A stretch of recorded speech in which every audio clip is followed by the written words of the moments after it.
नमस्कार साथियों। संविधान में शैक्षणिक, आर्थिक और सामाजिक पिछड़ेपन के आधार पर आरक्षण देने की बात की गई है। हमारे संविधान में धार्मिक आधार पर आरक्षण देना यह जायज नहीं माना गया है। हमारे संविधान निर्माताओं ने भी, बाबा साहेब आंबेडकर जी ने भी इसकी कल्पना नहीं की थी, क्योंकि धार्मिक आधार पर आरक्षण देना मतलब बंटवारे के बीज बोना है। इसीलिए आज जब मैं आपके सामने सबसे बड़े सामाजिक अन्याय की कहानी लाऊंगा, तो आप देखेंगे कि किस प्रकार से जो चीज हम फ्रंट डोर से नहीं कर सकते हैं, मतलब कि धार्मिक आधार पर आरक्षण देना, वो किस प्रकार से कुछ राजनीतिक दलों ने बैकडोर से की, वो भी केवल और केवल अपनी वोट बैंक की राजनीति के लिए। वैसे तो ये राजनीतिक दल अपने आप को सामाजिक न्याय का सबसे बड़ा पोस्टर बॉय और पोस्टर गर्ल बताते हैं। जाति के आधार पर आरक्षण की बात करते हैं, जाति के आधार पर उनकी राजनीति भी चलती है, पिछड़ों की, अति पिछड़ों की बड़ी बड़ी बातें करते हैं। परंतु जब आपको ये कहानी पता चलेगी तो आपको समझ में आएगा कि दरअसल ये राजनीतिक दल इस देश के सबसे बड़े राज्य प्रायोजित सामाजिक अन्याय का हिस्सा बने। स्टेट स्पॉन्सर्ड सोशल इनजस्टिस का सबसे बड़ा अध्याय अगर किसी ने लिखा तो इन्हीं 4 राज्यों ने लिखा और इन्हीं राजनीतिक दलों ने लिखा।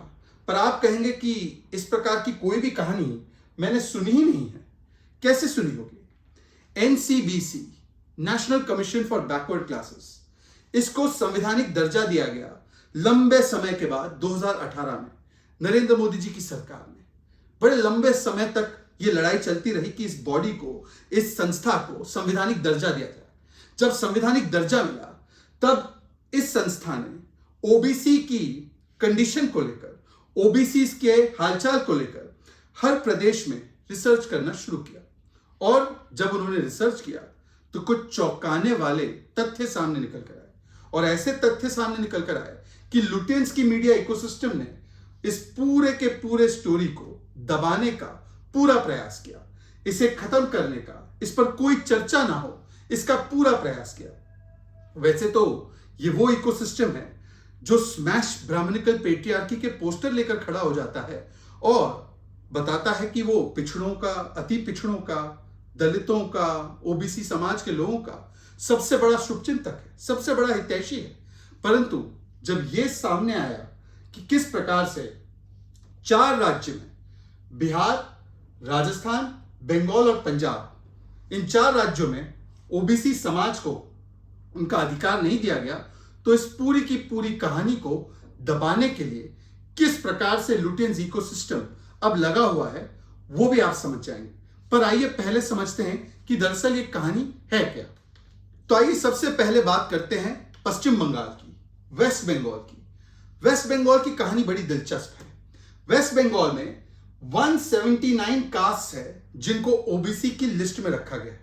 179 कास्ट ओबीसी कास्ट माने जाते हैं वेस्ट बंगाल में, पश्चिम बंगाल में। ममता दीदी की वहां पर टीएमसी की सरकार है। आपको जानकर यह हैरानी होगी कि 179 ओबीसी कास्ट जो है, जो लिस्ट में है, उसमें से 118 मतलब कि 66% ओबीसी लिस्ट में जो ओबीसी कास्ट आइडेंटिफाइड है, 66% मुस्लिम है।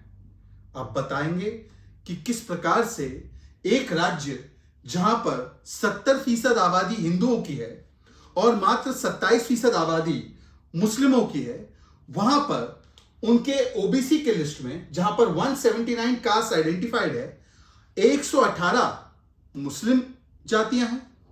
क्या यह तर्कसंगत लग सकता है? इससे पहले 2011 में जब ममता दीदी की सरकार आई, तब वहां पर जो ओबीसी लिस्ट थी उसमें 53 मुस्लिम जातियां थी, 53। आज 118 है।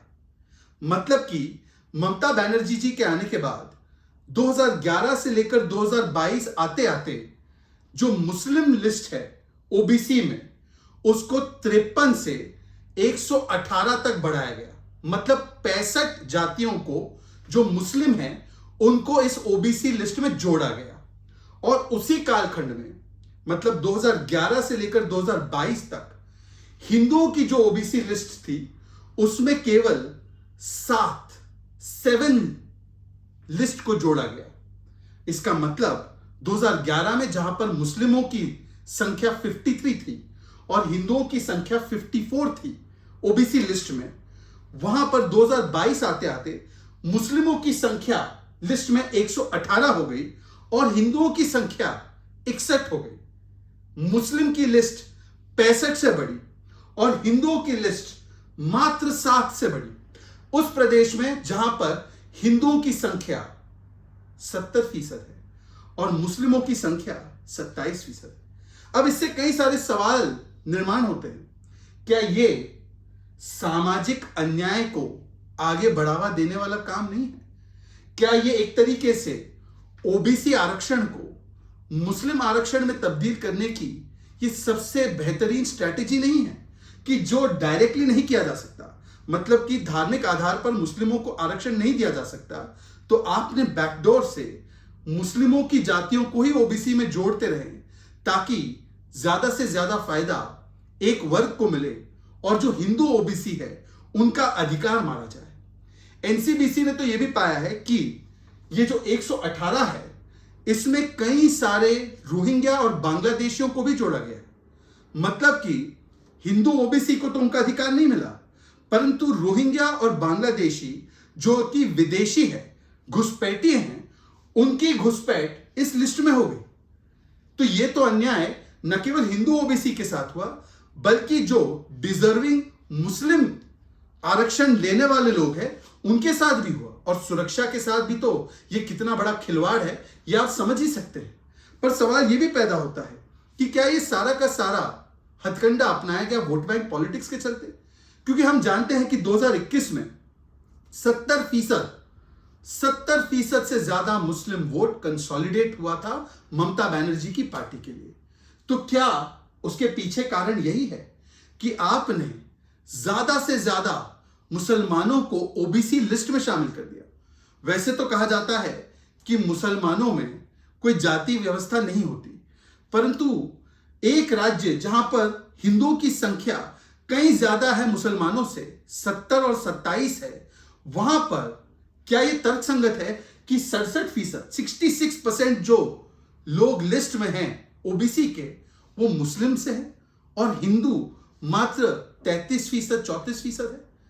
और इस प्रकार से क्या ये ओबीसी आरक्षण को मुस्लिम आरक्षण में कन्वर्ट करने का, उसका धर्मांतरण करने का क्या ये एक नायाब तरीका ममता दीदी की सरकार ने खोजा था?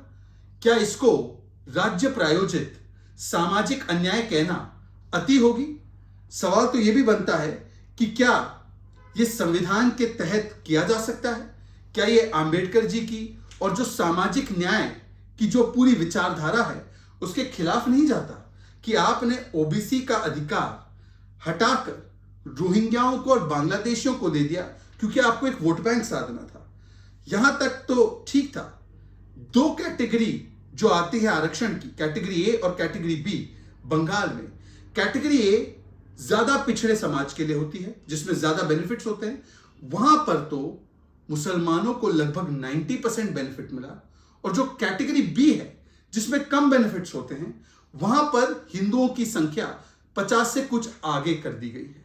इसका मतलब कितना बड़ा अन्याय किया गया है यह आप भी समझ सकते हैं और देखने वाले भी। अब आगे बढ़ते हैं अगले अन्याय की ओर। राजस्थान में जहां पर कांग्रेस की सरकार है, 7 डिस्ट्रिक्ट ऐसे हैं जहां पर एक भी व्यक्ति को ओबीसी आरक्षण का कोई लाभ नहीं मिला। वो डिस्ट्रिक्ट है बंसवाड़ा, उदयपुर, डूंगरपुर, राजसमंद, सिरोही, चित्तौड़, पाली। यहां पर तो कई बड़ी तादाद में ओबीसी समाज के लोग भी रहते हैं, फिर भी वहां पे एक भी व्यक्ति को ओबीसी आरक्षण का कोई फायदा या लाभ नहीं मिला। क्या आप इस बात पर यकीन कर सकते हैं? इसके अलावा राजस्थान में ओबीसी का जो नॉन क्रीमी लेयर प्रमाण पत्र है वो दिया ही नहीं गया। इसका मतलब कि कितने लोगों को वंचित रखा गया अपने अधिकार से, यह आप समझ सकते हैं। और ओबीसी क्रीमी लेयर जो उसको गिनने की, इसकी इनकम को गिनने की प्रक्रिया है, इसमें एक बहुत ही गलत तरीका अपनाया गया। इसमें वेतन के साथ साथ एग्रीकल्चरल इनकम मतलब कृषि के आय को भी जोड़ दिया गया जिससे कि हजारों लाखों लोग जो ओबीसी आरक्षण का फायदा उठा सकते थे, जो उनका अधिकार था, उससे उनको वंचित रखा गया। अब आते हैं बिहार की ओर। बिहार वही राज्य जहां पर नीतीश कुमार जी और आरजेडी की सरकार भी है और ये बड़ी बातें करते हैं पिछड़ा की। बिहार में 93 से लेकर कई वर्षों तक जो क्रीमी लेयर कैलकुलेट करने का जो एक व्यवस्था थी, उसमें एग्रीकल्चरल इनकम को जोड़ा गया, कृषि आय को जोड़ दिया गया, जो कि गलत था। और नॉन क्रीमी लेयर का प्रमाण पत्र भी गलत तरीके से दिया गया। इसका मतलब यह हुआ कि बिहार में भी बहुत बड़े पैमाने पर जो ओबीसी समाज के लोग आरक्षण का फायदा उठा सकते थे, उनको उस अधिकार से वंचित रखा गया। कुर्मी समाज के भी लोगों को अपने अधिकारों से वंचित रखने के लिए गलत तरीके के सर्टिफिकेट दिए गए। अब आते हैं पंजाब की ओर। पंजाब जहां पर आम आदमी पार्टी की सरकार है। आपको पता है कि सुप्रीम कोर्ट ने 50% की सीलिंग लगा रखी है आरक्षण पर, मतलब 50% तक आरक्षण दिया जा सकता है। पंजाब में शेड्यूल कास्ट कम्युनिटी के लिए लगभग 25% का आरक्षण है और ओबीसी समाज के लिए 12% का, मतलब कि 37% रिजर्वेशन पंजाब में चल रहा है। 13% का एक गैप है जिसका फायदा ओबीसी समाज को दिया जा सकता था, पर दिया कितना गया? मात्र 12%। दिया जाना कितना चाहिए था? 25%। ये वो पार्टियां हैं जो बातें करती हैं सामाजिक न्याय की, सोशल जस्टिस की, कहती है कि जाति के आधार पर अन्याय किया जा रहा है, और जब बात आती है अपनी सरकारों में तो किस प्रकार से राज्य प्रायोजित वोट बैंक की और तुष्टीकरण की खातिर सामाजिक अन्याय किया गया। बिहार में, पंजाब में, राजस्थान में और सबसे बड़ा उदाहरण बंगाल में, यह आपके सामने है। सवाल यह पैदा होता है कि अब 23 तारीख को एक बड़ी विपक्षी एकता की मीटिंग होने वाली है और उसमें ये दोनों लोग भी रहेंगे, अखिलेश यादव, तेजस्वी यादव। ये अपने आप को वैसे बहुत बड़ा पुरोधा कहते हैं सामाजिक न्याय का, सोशल जस्टिस की हर वाक्य में बात होती है, पर अभी तक ना इनके मुंह से एक लाइन निकली, एक वाक्य निकला इस पूरे के पूरे खुलासे पर, एनसीबीसी की इस रिपोर्ट पर, ना ही उन दलों के बारे में कुछ कहा गया है जिन्होंने वोट बैंक के चलते ओबीसी आरक्षण को मुस्लिम आरक्षण बना दिया।